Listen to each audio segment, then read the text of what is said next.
بے غرض محسن، افسانہ نگار منشی پریم چند۔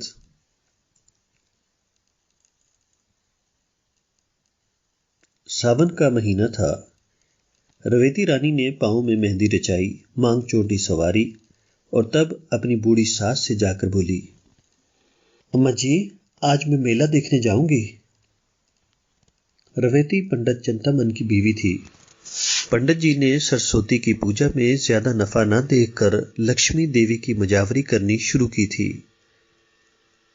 لین دین کا کاروبار کرتے تھے مگر اور مہاجروں کے خلاف خاص حالتوں کے سوا 25% سے زیادہ سود لینا مناسب نہ سمجھتے تھے۔ رویتی کی ساس ایک بچے کو گود میں لیے کھٹولے پر بیٹھی تھی۔ بہو کی بات سن کر بولی، بیٹی بھیگ جاؤ گی تو بچے کو زکام ہو جائے گا۔ رویتی بولی، ارے نہیں اماں، مجھے دیر نہ لگے گی، ابھی چلی آؤں گی۔ رویتی کے 2 بچے تھے، ایک لڑکا دوسرا لڑکی۔ لڑکی ابھی گود میں تھی اور لڑکا ہیرا من 7ویں سال میں تھا۔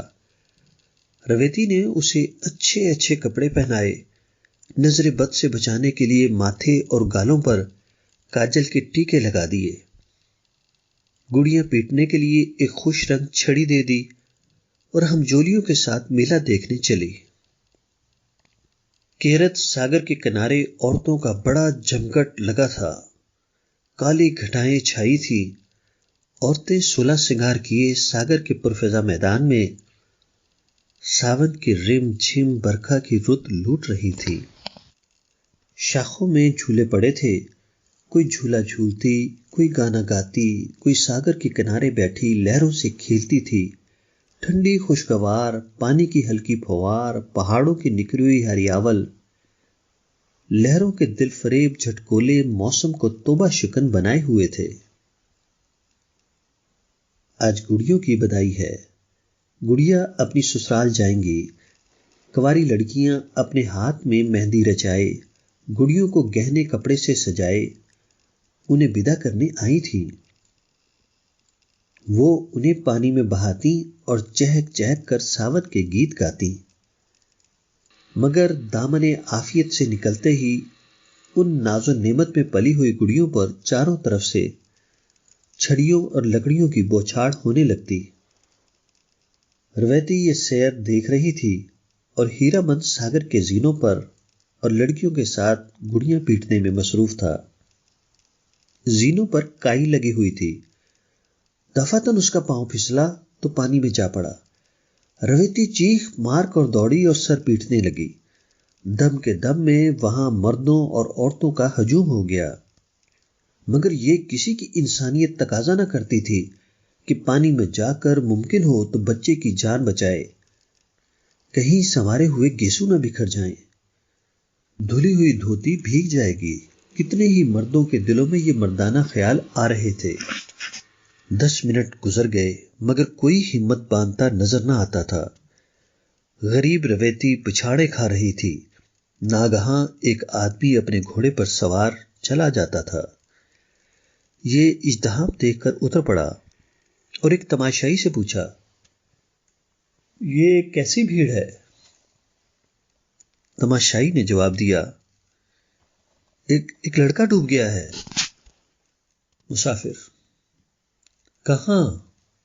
تماشائی، جہاں وہ عورت رو رہی ہے۔ مسافر نے فوراً اپنے گاڑی کی مرزئی اتاری اور دھوتی کس کر پانی میں کود پڑا۔ چاروں طرف سناٹا چھا گیا، لوگ متحیر تھے کہ کون شخص ہے۔ اس نے پہلا غوطہ لگایا، لڑکے کی ٹوپی ملی، دوسرا غوطہ لگایا تو اس کی چھڑی ملی، اور تیسرے غوطے کے بعد جب وہ اوپر آیا تو لڑکا اس کی گود میں تھا۔ تماشائیوں نے واہ واہ کا نعرہ پرشور بلند کیا۔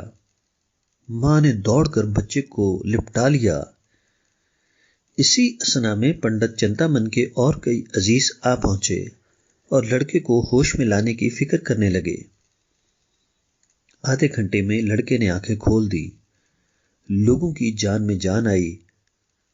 ڈاکٹر صاحب نے کہا کہ اگر لڑکا صرف 2 منٹ بھی پانی میں اور رہتا تو بچنا غیر ممکن تھا، مگر جب لوگ اپنے گمنام محسن کو ڈھونڈنے لگے تو اس کا کہیں پتہ نہ تھا۔ چاروں طرف آدمی دوڑائے، سارا میلہ چھان مارا، مگر وہ نظر نہ آیا۔ 20 سال گزر گئے۔ پنڈت چنتامن کا کاروبار روز بروز بڑھتا گیا۔ اس دوران میں اس کی ماں نے ساتوں جاتر آئیں کی اور مری تو ان کے نام پر ٹھاکر دوار تیار ہوا۔ رویتی بہو سے ساس بنی، لین دین اور کھاتا ہیرا من کے ہاتھ آیا۔ ہیرا من ایک وجیح، لہیم و شہیم نوجوان تھا، نہایت خلیق، نیک مزاج، کبھی کبھی باپ سے چھپا کر غریب آسامیوں کو قرض حسنہ دیا کرتا تھا۔ چنتامن نے کئی بار اس گناہ کے لیے بیٹے کو آنکھیں دکھائی تھیں اور الگ کر دینے کی دھمکی دی تھی۔ ہیرا من نے ایک بار سنسکرت پاٹھشالہ کے لیے 50 روپے چندہ دیا۔ پنڈت جی اس پر ایسے برہم ہوئے کہ 2 دن تک کھانا نہیں کھایا۔ ایسے ناگوار واقعات آئے دن ہوتے رہتے تھے۔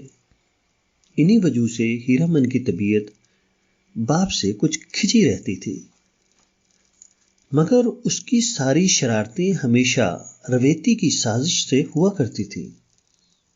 جب کسی قصبے کی غریب ودوائیں یا زمیندار کے ستائے ہوئے آسامیوں کی عورتیں رویتی کے پاس آ کر ہیرا من کو آنچل پھیلا پھیلا کر دعائیں دینے لگتی تھیں تو اسے معلوم ہوتا کہ مجھ سے زیادہ بھاگوان اور میرے بیٹے سے زیادہ فرشتہ صفت آدمی دنیا میں نہ ہوگا۔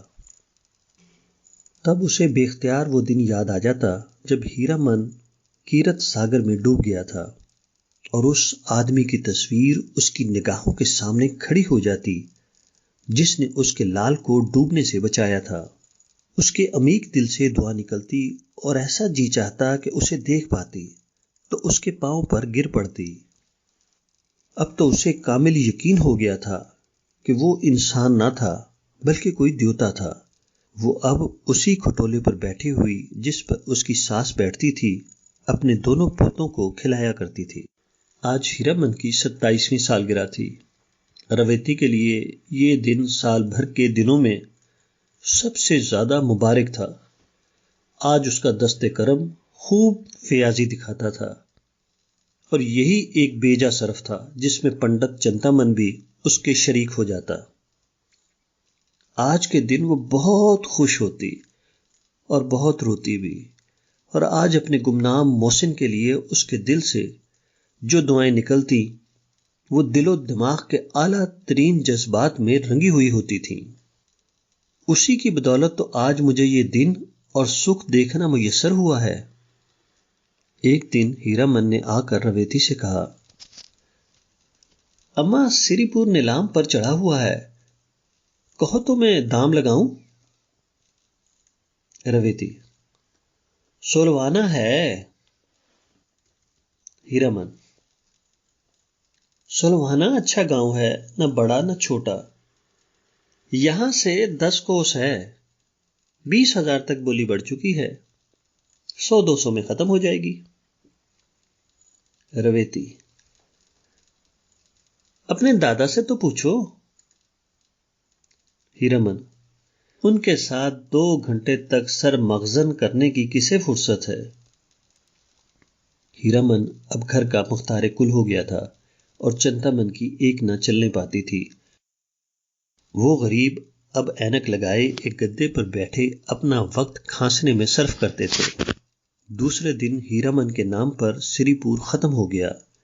مہاجن سے ذمہ دار ہوئے، اپنے منیب اور 2 چپڑاسیوں کو لے کر گاؤں کی سیر کرنے کو چلے۔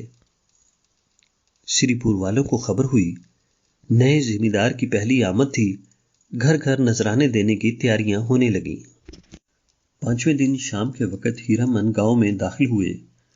دہی اور چاول کا تلک لگایا گیا اور 300 آسامی پہر رات تک ہاتھ باندھے ہوئے ان کی خدمت میں کھڑے رہے۔ سویرے مختار عام نے آسامیوں کا تعارف کرانا شروع کیا۔ جو آسامی ذمہ دار کے سامنے آتا وہ اپنی بساط کے مطابق 1-2 روپے ان کے پاؤں میں رکھ دیتا۔ دوپہر ہوتے ہوئے وہاں 500 روپے کا ڈھیر لگا ہوا تھا۔ ہیرامن کو پہلی بار ذمہ داری کا مزہ ملا، پہلی بار ثروت اور طاقت کا نشہ محسوس ہوا۔ سب نشوں سے زیادہ تیز قاتل ثروت کا نشہ ہے۔ جب اسامیوں کی فہرست ختم ہو گئی تو مختار سے بولے، اور کوئی اسامی باقی تو نہیں ہے؟ مختار: ہاں مہاراج، ابھی ایک اسامی اور ہے، تخت سنگھ۔ ہیرامن: وہ کیوں نہیں آیا؟ مختار: ذرا مست ہے۔ ہیرامن: میں اس کی مستی اتار دوں گا، ذرا اسے کوئی بلا لائے۔ تھوڑی دیر میں ایک بوڑھا آدمی لاٹھی ٹیکتا آیا اور ڈنڈوت کر کے زمین پر بیٹھ گیا۔ نہ نذرانہ نہ نیاز، اس کی یہ گستاخی دیکھ کر ہیرامن کو بخار چڑھ آیا۔ کڑک کر بولا، ابھی کسی ذمہ دار سے پالا نہیں پڑا ہے، ایک ایک کی ہیکڑی بھلا دوں گا۔ تخت سنگھ نے ہیرامن کی طرف غور سے دیکھ کر جواب دیا، پترا، میرے سامنے 20 ذمہ دار آئے اور چلے گئے، مگر کبھی کسی نے اس طرح کی گھڑکی نہیں دی۔ یہ کہہ کر اس نے لاٹھی اٹھائی اور اپنے گھر چلا آیا۔ بوڑھی ٹھاکرائن نے پوچھا، دیکھا ذمہ دار کو؟ کیسے آدمی ہیں؟ تخت سنگھ: بھئی اچھے آدمی ہیں، میں انہیں پہچان گیا۔ ٹھاکرائن: کیا تم سے پہلے کی ملاقات ہے؟ تخت سنگھ: ہاں، میری ان کی 20 برس کی جان پہچان ہے۔ گڑیوں کے میلے والی بات یاد ہے نا؟ اس دن سے تخت سنگھ پھر ہیرامن کے پاس نہ آیا۔ 6 مہینے کے بعد رویتی کو بھی سری پور دیکھنے کا شوق ہوا اور وہ، اس کی بہو اور بچے سب سری پور آئے۔ گاؤں کی سب عورتیں ان سے ملنے آئیں، ان میں بوڑھی ٹھاکرائن بھی تھی۔ اس کی بات چیت، سلیقہ اور تمیز دیکھ کر رویتی دنگ رہ گئی۔ جب وہ چلنے لگی تو رویتی نے کہا، ٹھاکرائن کبھی کبھی آیا کرو نا، تم سے مل کر طبیعت بہت خوش ہوئی۔ اس طرح دونوں عورتوں میں رفتہ رفتہ میل ہو گیا۔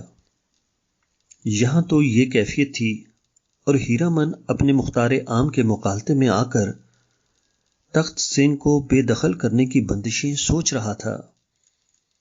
جیٹھ کی پورن ماشی آئی، ہیرامن کی سالگرہ کی تیاریاں ہونے لگیں۔ رویتی چھلنی میں میدا چھان رہی تھی کہ بوڑھی ٹھاکرائن آئی۔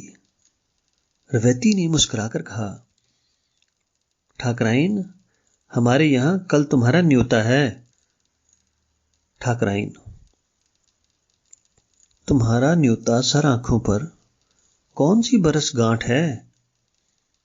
رویتی: 29ویں۔ ٹھاکرائن: نارائن کرے ابھی ایسے ایسے 100 دن اور تمہیں دیکھنے نصیب ہوں۔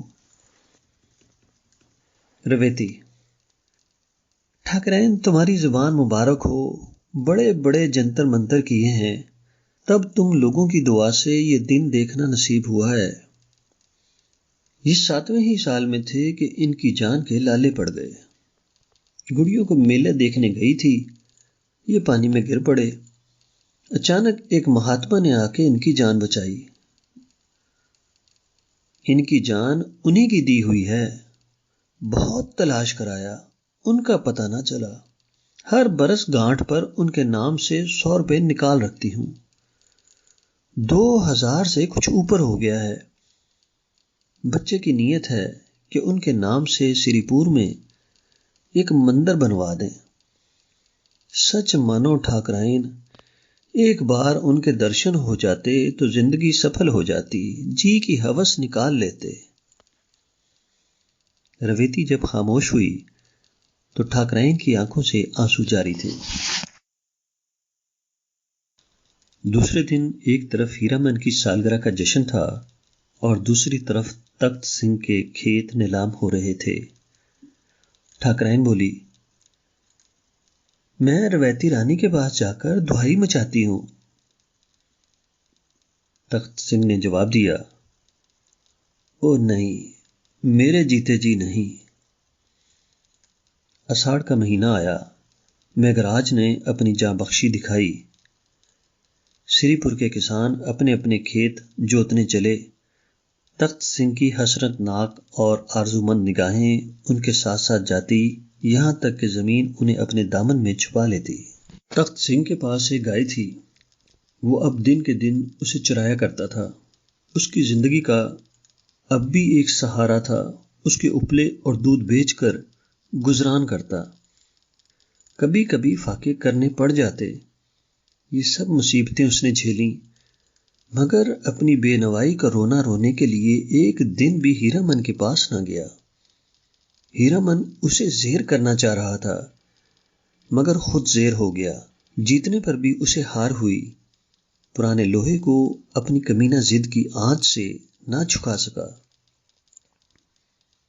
ایک دن ربیتی نے کہا، ارے بیٹا، تم نے غریب کو ستایا ہے، اچھا نہ کیا۔ ہیرامن نے تیز ہو کر جواب دیا، وہ غریب نہیں ہے، میں اس کا گھمنڈ توڑوں گا۔ ثروت کے نشے میں ذمہ دار وہ چیز توڑنے کی فکر میں تھا جس کا وجود ہی نہ تھا، جیسے بے سمجھ بچہ اپنی پرچھائی سے لڑنے لگتا ہے۔ سال بھر تخت سنگھ نے جوں توں کر کے کاٹا، پھر برسات آئی۔ اس کا گھر چھایا نہ گیا تھا۔ کئی دن تک موسلادھار مینہ برسا تو مکان کا ایک حصہ گر پڑا۔ گائے وہاں بندھی ہوئی تھی، دب کر مر گئی۔ تخت سنگھ کے بھی سخت چوٹ آئی۔ اس دن سے اسے بخار آنا شروع ہو گیا۔ دعا دارو کون کرتا؟ روزی کا سہارا تھا، وہ بھی ٹوٹ گیا۔ ظالم بے درد مصیبت نے کچل ڈالا۔ سارا مکان پانی سے بھرا ہوا، گھر میں اناج کا ایک دانہ نہیں۔ اندھیرے میں پڑا ہوا کرا رہا تھا کہ رویتی اس کے گھر گئی۔ تخت سنگھ نے آنکھیں کھول دیں اور پوچھا، کون ہے؟ ٹھاکرائن۔ رویتی رانی ہیں۔ تخت سنگھ، میرے دھن باغ مجھ پر بڑی دیا کی۔ رویتی نے شرمندہ ہو کر کہا، ٹھاکرائن، ایشور جانتا ہے میں اپنے بیٹے سے حیران ہوں، تمہیں جو تکلیف ہو مجھ سے کہو، اور ہمیں خبر تک نہ کی۔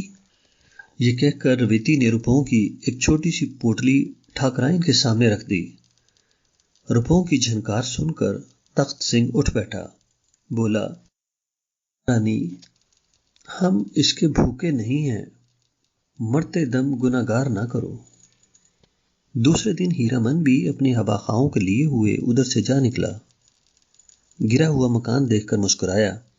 اس کے دل نے کہا، آخر میں نے اس کا گھمنڈ توڑ دیا۔ مکان کے اندر جا کر بولا، ٹھاکر، اب کیا حال ہے؟ ٹھاکر نے آہستہ سے کہا، سب ایشور کی دیا ہے، آپ کیسے بھول پڑے؟ ہیرامن کو دوسری بار ذک ملی۔ اس کی یہ آرزو کہ تخت سنگھ میرے پاؤں کو آنکھوں سے چومے اب بھی پوری نہ ہوئی۔ اسی رات کو غریب آزاد منشت ایماندار بے غرض ٹھاکر اس دنیا سے رخصت ہو گیا۔ اب دنیا میں اکیلی تھی، کوئی اس کے غم کا شریک اور اس کے مرنے پر آنسو بہانے والا نہ تھا۔ بے نوائی اور بے مائگی نے غم کی آنچ اور بھی تیز کر دی تھی۔ سامان فراغت موت کے زخم کو گو بھر نہ سکیں، مگر مرہم کا کام ضرور کرتے ہیں۔ فکر معاش بری بلا ہے۔ ٹھاکرائن اب کھیت اور چراگاہ سے گوبر چن لاتی اور اپلے بنا کر بیچتی۔ اسے لاٹھی ٹیکتے ہوئے کھیتوں اور چراگاہوں کو جاتے اور گوبر کا ٹوکرا سر پر رکھ کر بوجھ سے ہانپتے ہوئے آتے دیکھنا سخت دردناک تھا۔ یہاں تک کہ ہیرامن کو بھی اس پر ترس آ گیا۔ ایک روز انہوں نے آٹا چاول تھالیوں میں رکھ کر اس کے پاس بھیجا۔ رویتی خود لے کر گئی، مگر بوڑھی ٹھاکرائن آنکھوں میں آنسو بھر کر بولی، رویتی، جب تک آنکھوں سے سوجتا ہے اور ہاتھ پاؤں چلتے ہیں، مجھے اور مرنے والے کو گناہگار نہ کرو۔ اس دن سے ہیرامن کو پھر اس کے ساتھ عملی ہمدردی کرنے کی جرت نہ ہوئی۔ ایک دن رویتی نے ٹھکرائن سے اپلے مول لیے۔ گاؤں میں پیسے کے 3 اپلے ملتے تھے۔ اس نے چاہا کہ اس سے 20 ہی اپلے لوں۔ اس دن سے ٹھکرائن نے اس کے یہاں اپلے لانا بند کر دیا۔ ایسی دیویاں دنیا میں کتنی ہیں، کیا وہ اتنا نہیں جانتی تھی کہ ایک راز سربستہ زبان پر لا کر اپنی جان کاہیوں کا خاتمہ کر سکتی ہوں؟ مگر پھر وہ احسان کا بدلہ نہ ہو جائے گا؟ مثل مشہور ہے، نیکی کر اور دریا میں ڈال۔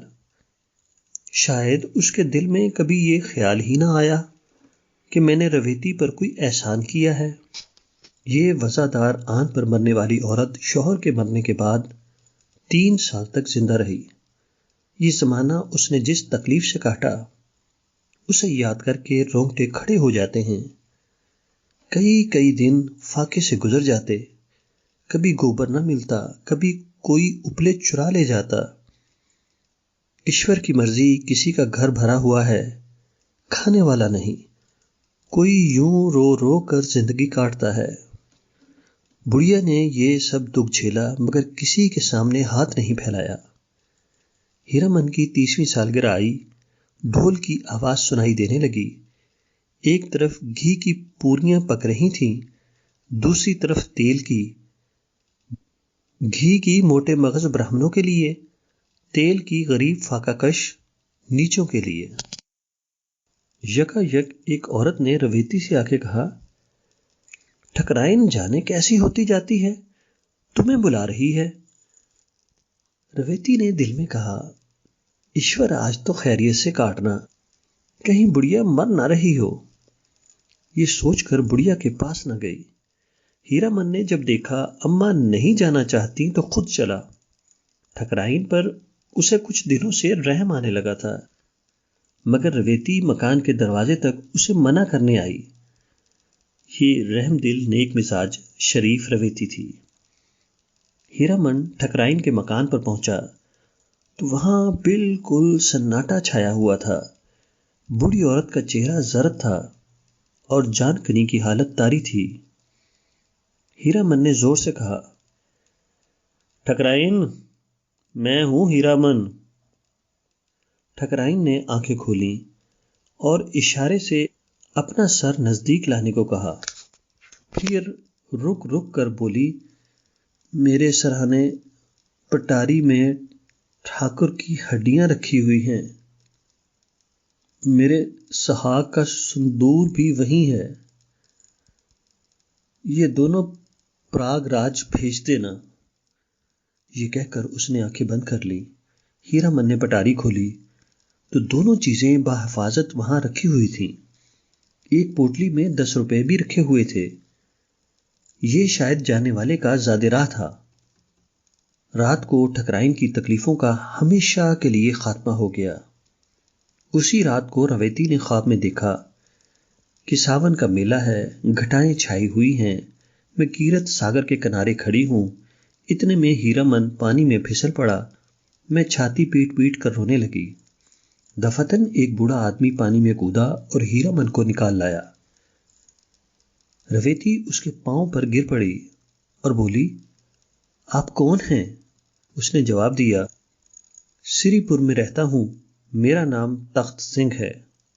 سری پور اب بھی ہیرامن کے قبضے میں ہے، مگر اب اس کی رونق 2 چند ہو گئی ہے۔ وہاں جاؤ تو دور سے شوالے کا سنہری کلس دکھائی دینے لگتا ہے۔ جس جگہ تخت سنگھ کا مکان تھا وہاں یہ شوالہ بنا ہوا ہے۔ اس کے سامنے ایک پختہ کنواں اور پختہ دھرم شالہ ہے۔ مسافر یہاں ٹھہرتے ہیں اور تخت سنگھ کا گن گاتے ہیں۔